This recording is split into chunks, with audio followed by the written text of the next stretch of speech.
ಎಲ್ಲರಿಗೂ ನಮಸ್ತೆ. ತಮ್ಮೆಲ್ಲರಿಗೂ ಬೃಂದಾವನ ಬೆಳಕು ಯೂಟ್ಯೂಬ್ ಚಾನಲ್ಗೆ ಆತ್ಮೀಯವಾದಂಥ ಸ್ವಾಗತ. ತಮಗೆಲ್ಲ ತಿಳಿದಿರುವಂತೆ ಈಗಾಗಲೇ ಪವಿತ್ರವಾದಂತಹ ಶ್ರಾವಣ ಮಾಸ ಆರಂಭ ಆಗಿದೆ. ಶ್ರಾವಣ ಮಾಸ ಅಂತಂದರೆ ಶ್ರವಣ ನಕ್ಷತ್ರದಿಂದ ಕೂಡಿದ ಹುಣ್ಣಿಮೆಯುಳ್ಳಂತಹ ಮಾಸ. ಶಿವದೇವರಿಗೆ ಅತ್ಯಂತ ಪ್ರಿಯವಾದಂತಹ ಶ್ರಾವಣ ಮಾಸ. ಈ ಮಾಸದಲ್ಲಿ ಶಿವ ಪರಮಾತ್ಮನು ಸಮುದ್ರ ಮಂಥನದಿಂದ ಹೊರಹೊಮ್ಮಿದ ಹಾಲಾಹಲವನ್ನು ಸೇವಿಸಿ ಈ ಬ್ರಹ್ಮಾಂಡವನ್ನು ರಕ್ಷಿಸಿರ್ತಾರೆ. ಇದೇ ಕಾರಣಕ್ಕೆ ಈ ಮಾಸದಲ್ಲಿ ಶಿವದೇವನ ಆರಾಧನೆ ಹೆಚ್ಚಿನ ಬಲವನ್ನು ನಿಮಗೆ ತಂದುಕೊಡುತ್ತೆ. ಅದರಲ್ಲಿಯೂ ಈ ಶ್ರಾವಣ ಮಾಸ ಸೋಮವಾರ ಪೂಜೆ ನಿಮಗೆ ಹೆಚ್ಚಿನ ಒಂದು ಫಲವನ್ನು, ದುಪ್ಪಟ್ಟು ಫಲವನ್ನು ತಂದುಕೊಡುತ್ತೆ. ಈ ದಿನ ಶಿವ ಪರಮಾತ್ಮರನ್ನು ಶ್ರದ್ಧಾ ಭಕ್ತಿಯಿಂದ ಪೂಜಿಸೋದ್ರಿಂದ ಭಕ್ತರ ಎಲ್ಲ ತೊಂದರೆಗಳು ಸಹ ಪರಿಹಾರ ಆಗುತ್ತೆ. ಜೊತೆಗೆ ಜೀವನದಲ್ಲಿ ಸಂತೋಷ, ಸಮೃದ್ಧಿ ಅನ್ನೋದು ವೃದ್ಧಿ ಆಗ್ತಾ ಹೋಗುತ್ತೆ.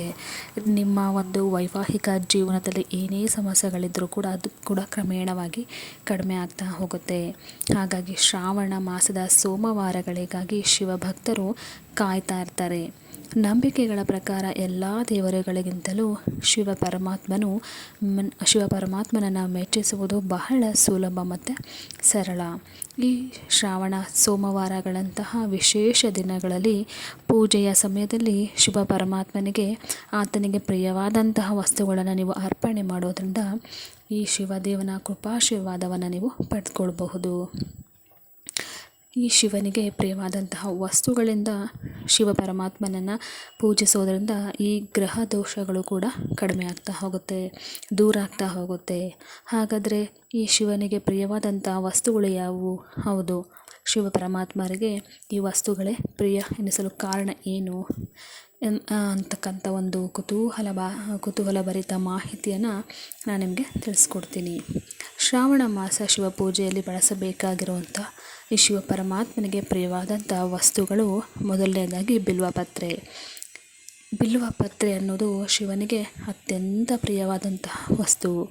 ಭಕ್ತಿಯಿಂದ ಒಂದು ಬಿಲ್ವಪತ್ರೆಯನ್ನು ಅರ್ಪಿಸಿದರೂ ಸಹ 3 ಜನ್ಮಗಳ ಪಾಪ ಅನ್ನೋದು ಪರಿಹಾರ ಆಗುತ್ತೆ. ಶಿವ ಪರಮಾತ್ಮನನ್ನು ಜಲಪ್ರಿಯ, ಬಿಲ್ವಪ್ರಿಯ ಅಂತ ಕೂಡ ಕರೀತಾರೆ.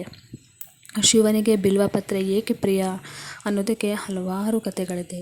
ಸ್ಕಂದ ಪುರಾಣದ ಪ್ರಕಾರ ಪಾರ್ವತಿಯ ಬೆವರ ಹನಿಗಳಿಂದ ಹುಟ್ಟಿದ ವೃಕ್ಷವೇ ಈ ಬಿಲ್ವಪತ್ರೆ. ಪೌರಾಣಿಕ ನಂಬಿಕೆಯ ಪ್ರಕಾರ ಸಮುದ್ರ ಮಂಥನದ ಸಮಯದಲ್ಲಿ ಹೊರಬಂದಂತಹ ಹಾಲಾಹಲ ವಿಷವನ್ನು ಶಿವನು ಸೇವಿಸುತ್ತಾರೆ. ಆ ಸಮಯದಲ್ಲಿ ಶಿವ ತಲೆಯ ಮೇಲಿದ್ದಂಥ ಬಿಲ್ವಪತ್ರೆ ಆ ವಿಷದ ಅಂಶವನ್ನು ಕಡಿಮೆ ಮಾಡಿತ್ತು. ಇದನ್ನು ಮನಗಂಡಂತಹ ದೇವಾನುದೇವತೆಗಳು ಶಿವ ಪರಮಾತ್ಮನ ಮೇಲೆ ಬಿಲ್ವಪತ್ರೆ ಅಭಿಷೇಕ ಮಾಡೋದಕ್ಕೆ ಆರಂಭ ಮಾಡ್ತಾರೆ. ಇದರಿಂದಾಗಿ ಶಿವ ಪರಮಾತ್ಮನ ಇದ್ದಂತಹ ವಿಷದ ಪ್ರಮಾಣ ಸಂಪೂರ್ಣವಾಗಿ ಕಡಿಮೆ ಆಗುತ್ತೆ. ನಂತರ ಬಿಲ್ವಪತ್ರೆ ಶಿವ ಪರಮಾತ್ಮನಿಗೆ ಬಹಳ ಪ್ರಿಯವಾದಂತೆ ವಸ್ತು.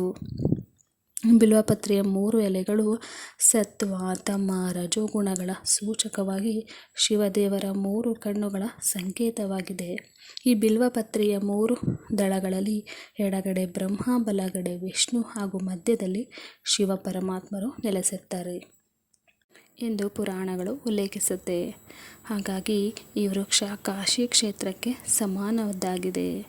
ಬಿಲ್ವಪತ್ರೆಯ ದರ್ಶನ ಮಾತ್ರದಿಂದ ಪುಣ್ಯ ಅನ್ನೋದು ಪ್ರಾಪ್ತ ಆಗುತ್ತೆ. ಸ್ಪರ್ಶಿಸೋದ್ರಿಂದ ಕೂಡ ಸಕಲ ಪಾಪಗಳು ನಾಶ ಆಗುತ್ತೆ. ಜಲ ಶಿವ ಪರಮಾತ್ಮರನ್ನು ಮೆಚ್ಚಿಸಲು ಕಠೋರ ತಪಸ್ಸು ಮಾಡಬೇಕಾಗಿರುವುದಿಲ್ಲ ಅಥವಾ ಕಠಿಣ ಉಪವಾಸ ಅಗತ್ಯ ಇರುವುದಿಲ್ಲ. ಭಕ್ತಿಯಿಂದ ಶಿವ ಪರಮಾತ್ಮನಿಗೆ ಜಲಾಭಿಷೇಕವನ್ನು ಮಾಡಿದರೂ ಸಾಕು, ಶಿವನು ಪ್ರಸನ್ನನಾಗಿ ವರಗಳನ್ನು ಕರುಣಿಸ್ತಾನೆ. ಶ್ರಾವಣ ಮಾಸದಲ್ಲಿ ಜಲಾಭಿಷೇಕವನ್ನು ನೀವು ಶಿವನಿಗೆ ಮಾಡುವುದು ಅತ್ಯಂತ ಮಂಗಳಕರ. ಈ ದತ್ತೂರ ಪರಮಾತ್ಮನಿಗೆ ಎಲ್ಲ ಕಾಡು ಕುಮಗಳೆಂದರೆ ಬಹಳ ಇಷ್ಟ. ಆ ವಿಭಿನ್ನವಾದ ಹೂಗಳಲ್ಲಿ ಪ್ರಮುಖವಾದದ್ದೇ ದತ್ತೂರದ ಪುಷ್ಪ. ದತ್ತೂರ ಹೂ ಮಾತ್ರ ಅಲ್ಲದೆ ಶಿವ ಪರಮಾತ್ಮನಿಗೆ ಇದರ ಹಣ್ಣು ಮತ್ತು ಎಲೆಗಳು ಸಹ ಬಹಳನೇ ಪ್ರಿಯ ಆಗುತ್ತೆ. ಸಮುದ್ರ ಮಂಥನ ಸಮಯದಲ್ಲಿ ಶಿವ ಪರಮಾತ್ಮರು ಹಾಲಾಹಲವನ್ನು ಸೇವಿಸಿದ ನಂತರ ಶಿವನ ಹೃದಯದಿಂದ ದತ್ತೂರ ಗಿಡ ಹುಟ್ಟಿಕೊಳ್ಳುತ್ತೆ. ಹಾಗಾಗಿ ದತ್ತೂರ ಅತ್ಯಂತ ವಿಷಕಾರಿಯಾದ ಗಿಡ ಅಂತ ಪರಿಗಣಿಸಲ್ಪಡುತ್ತೆ. ಈ ಘಟನೆಯ ನಂತರ ದತ್ತೂರಿ ಹೂವು ಶಿವದೇವರಿಗೆ ಬಹಳ ಇಷ್ಟವಾದದ್ದು ಅನಿಸ್ಕೊಳ್ಳುತ್ತೆ. ಈ ಪುಷ್ಪವನ್ನು ಶಿವದೇವನಿಗೆ ಅರ್ಪಿಸಿ ಪೂಜೆ ಮಾಡೋದ್ರಿಂದ ವ್ಯಕ್ತಿ ತನ್ನಲ್ಲಿರುವಂತಹ ಕೆಟ್ಟ ಅಹಮ್ಮು, ಕೆಟ್ಟ ಭಾವನೆಯಿಂದ ಮುಕ್ತಿಯನ್ನು ಪಡ್ಕೊಳ್ತಾನೆ. ಹಾಗೆ ಶಮಿ ಎಲೆಗಳು. ಶಮಿ ಒಂದು ಶುಭ ವೃಕ್ಷ. ಪ್ರಭು ಶ್ರೀರಾಮಚಂದ್ರರು ಲಂಕೆಗೆ ರಾವಣನ ವಿರುದ್ಧ ಯುದ್ಧಕ್ಕಾಗಿ ತೆರಳುವ ಮುನ್ನ ಈ ವೃಕ್ಷಕ್ಕೆ ಪ್ರಾರ್ಥನೆಯನ್ನು ಸಲ್ಲಿಸುತ್ತಾರೆ. ಇದರಿಂದಾಗಿ ಪ್ರಭು ಶ್ರೀರಾಮಚಂದ್ರನಿಗೆ ಆ ಯುದ್ಧದಲ್ಲಿ ಗೆಲ್ಲೋದಕ್ಕೆ ಸಾಧ್ಯ ಆಗುತ್ತೆ. ಈ ವೃಕ್ಷದ ಮೇಲೆ ಈ ವೃಕ್ಷದ ಶಮಿ ವೃಕ್ಷದ ಎಲೆಗಳು ಶಿವದೇವನಿಗೆ ಅತ್ಯಂತ ಪ್ರಿಯ. ವೃಕ್ಷದ ಎಲೆಗಳನ್ನು ಶಿವ ಪರಮಾತ್ಮನಿಗೆ ಅರ್ಪಿಸಿ ಪೂಜಿಸೋದ್ರಿಂದ ನಿಮಗೆ ಇದ್ದಂತಹ ಶನಿ ದೋಷದಿಂದ ಒಂದು ಮುಕ್ತಿಯನ್ನು ಪಡಿಬಹುದು.